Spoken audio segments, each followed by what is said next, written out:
where horror lies. Hey guys, Rob from Georgia here with you. I'm your regular Wednesday evening host here at BodyBags. It is week 400 and could it be 7 already? Man, we're already nearing double digits past 400. What a absolutely historic time here at BodyBags as we keep pushing forward for a long, long time to go, I hope. It is week 407. It is random week. Last week, if you remember, we dealt with the year 1971. So this week is just random. And I have you some more Italian goodness. Compliments of one David Lewin. And again, compliments from Shameless. Who saw her die? Aldo, Lado. This is my first film I have ever seen by this director. It is the Giallo, of course, from 1972, and it is, let me just say this. It's no bird with the crystal plumage. It's definitely no deep red. As far as Giallos goes, it's not the worst for sure. It's got some really, really sweet cinematography. The opening scenes actually take place up in the French Alps. It's freaking gorgeous, man. It's just really much. Even later on as we get into the film, it's in Venice, Italy, of course. And it's, again, the cinematography is beautiful. The score, of course, again, compliments of Ennio Morricone. You can never go too wrong with him. Although I would say it seems in this particular case a bit overused in certain segments of it, but I mean, who am I? It does have a great score though, and the cinematography. I would say, and in the cast, let me just hit that real quick. George Lazenby, who some of you may know on Her Majesty's Royal Service, I think. James Bond film from way back in the day. Of course, he was James Bond. The casting is pretty freaking good here. I would say, as far as Aldo Lado, knowing what little, because I listen to podcasts a lot, what little I know of his other films, especially those that you would group closer to this particular film, he was a bit restrained here as far as the violence, although I will say the opening scene is a bit nerve-wracking as the killings do have to do with little girls, in particular redheaded little girls. And so if you are extra sensitive to child violence, I would say this probably is not for you. The first kill especially, and I would say the aftermath of the main death that much of the movie revolves around, the aftermath of that is very unsettling, as well as unsettling as what we see in the opening framing shots of this poor little girl up at a ski resort. Mom that is out there with her, they're sledding. She gets beyond her ability to see well, and our killer, who just happens to be taking a stroll, I think, up there in the French Alps near this. Maybe the killer is just spending a few days at this ski resort. But anyways, just happens to be taking a stroll and sees an opportunity, and the killer of course, the killer cannot restrain themselves, and so the killer kills the little girl, bludgeoning her with a rock. It is very, very unsettling, and then haphazardly sort of buries the body underneath the snow. That's our opening sort of entrance into the pathology of this killer, who is pretty sick and pretty twisted. Look, I mean, you have to be pretty twisted to just want to be a serial killer in general, and one with, not very clear motivation, but one that targets little children especially is very unsettling. I will say, though, not quite as unsettling, I think, as Don't Torture a Duckling, but I would say that movie, and this leads me to the problem here in this film, the writing in that film is freaking outstanding. And that's the problem with giallos in general. When you're dealing with one, say, from Fulci or Argento or any one of the other better well-known giallos. The writing is what I think is what allows some films to stand apart from other films. Bird with Crystal Plumage, I mean, it's just, that may be one of my favorites. I don't think, or I'm not going to say it's the best out there.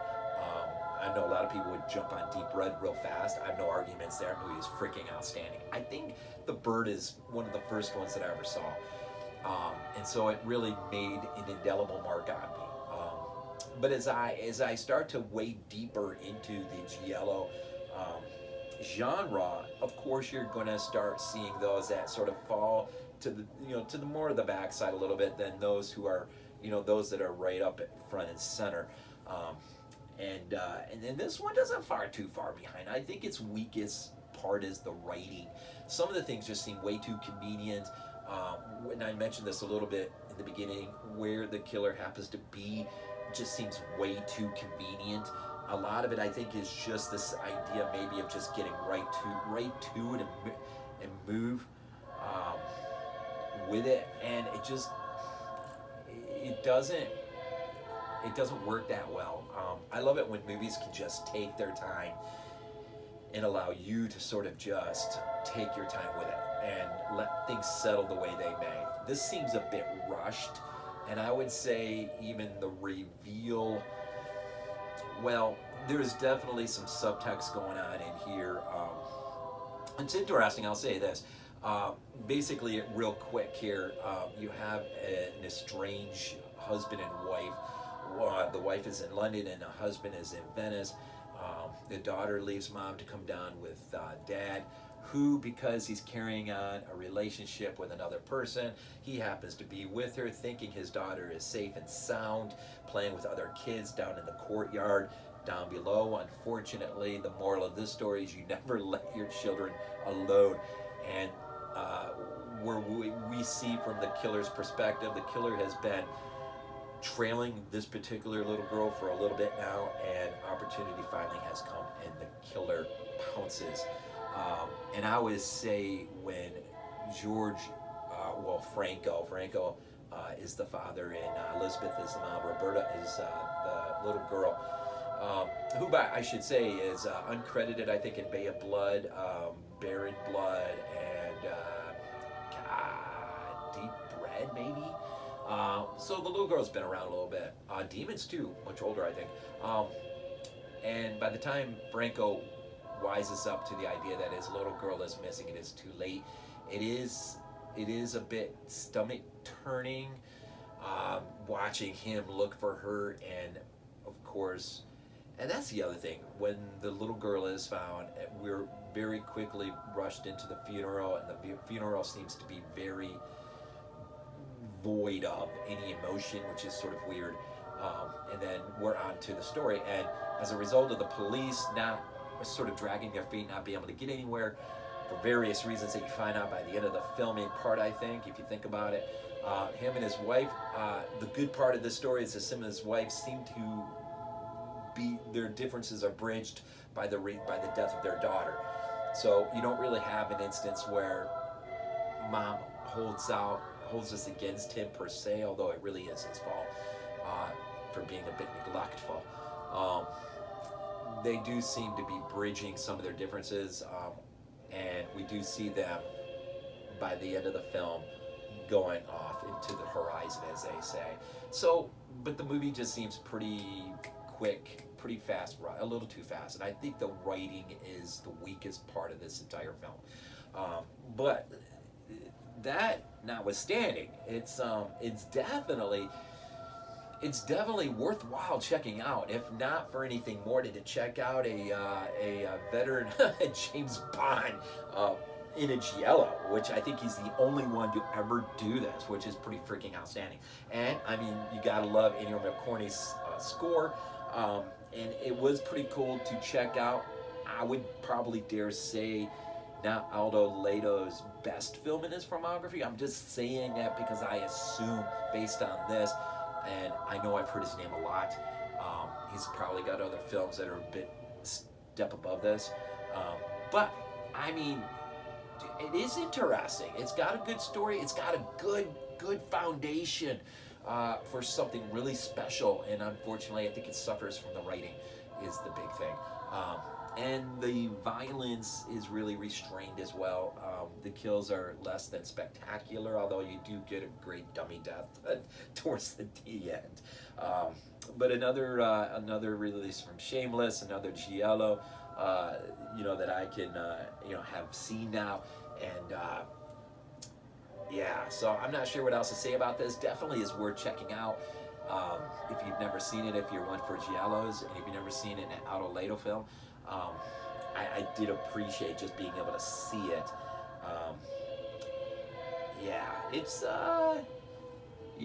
It was definitely enjoyable. I love the idea that now I'm branching off into new territories, seeing some films from directors I've only heard about. And again, compliments of David Lewin. Thank you so much for this absolutely precious gift that you've given me the chance to sort of expand my horizon a little bit, and a reason to get myself my hands on another Aldo film. So anyway, some Italian goodness here in week 407. I'm sorry if I sound a little subdued. Just got a lot on my mind right now. I hope that doesn't take away from this review. It is definitely worth checking out. Definitely worth checking out. And let's see, we got another week of random, and then we got, I think Pandemic is our theme week at the end. And I'll be looking at some Spanish horror. Of course, you can take a guess what that is. Pandemic, Spanish horror. Take one freaking guess. We'll leave it here. I hope my time is good. And as always, Italy freaking rules. Go Bills. This is not a dream.